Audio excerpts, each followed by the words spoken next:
I want to begin a dialogue about portraiture. We're going to review some paintings that we've already seen and maybe a few that we haven't yet seen. And we're going to use this as kind of our hinge image by Diego Velazquez. This is a portrait of Innocente X. This is quite a radical papal portrait. He looks back at us with not just a stare, his eyebrows are raised, and he has an expression on his face that is just a glimpse of a moment. He even said that this was too truthful. Where has this come from? Has Velazquez just dreamed this up in his mind? More than likely, he knew and was basing his portrait of Innocent X off of Raphael's portrait of Pope Julius II. This was the pope that ordered the rebuilding of St. Peter's. He pictures him and portrays him here in his older life, but see how Raphael renders this oil painting in just beautiful detail of texture.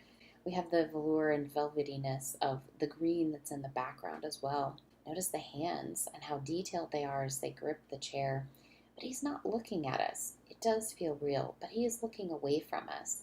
This moment that Raphael has captured is one of interior reflection. Pope Julius II is engrossed in his thoughts, and we as the viewer really don't exist to him.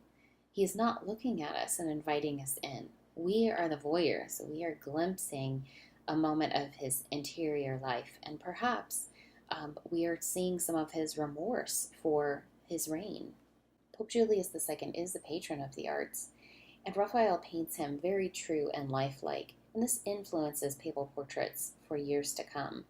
Let's remind ourselves some of the portraits that we have seen, and these are self-portraits. So having the viewer look back at you with a stare, this gaze, is quite arresting.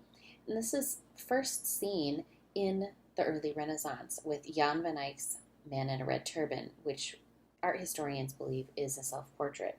Not a lot of detail, but the detail in the eyes and the face and the way he's staring back at us as the viewer is very powerful.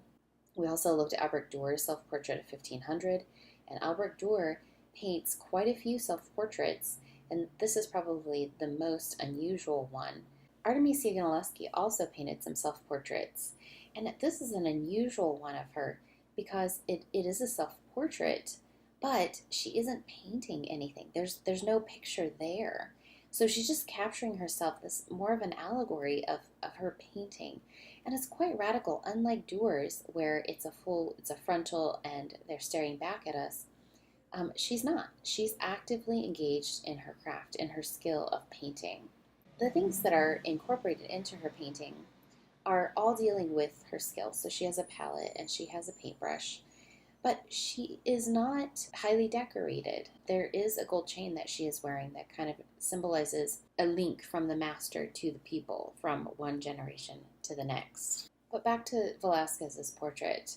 He portrays Innocent X as unflinching, looking back at his viewer. The colors that Velazquez uses, unlike the complementary colors that Raphael uses of the red and green, Velazquez puts a red background. So we have many variations of lights and darks, of tonality in the reds, but also in the whites. So these highlights are not blown out. They are weighty white areas. See how the variation shifts from the back to the front. And then he includes his hands, but they are not gripping the chair as it was in Raphael's. It was said that Innocent said this was almost too truthful, and he had a hard time looking at it. And Velazquez may have only had about a half an hour to make initial sketches and drawings. This is a really radical and severe portrait of Innocent X.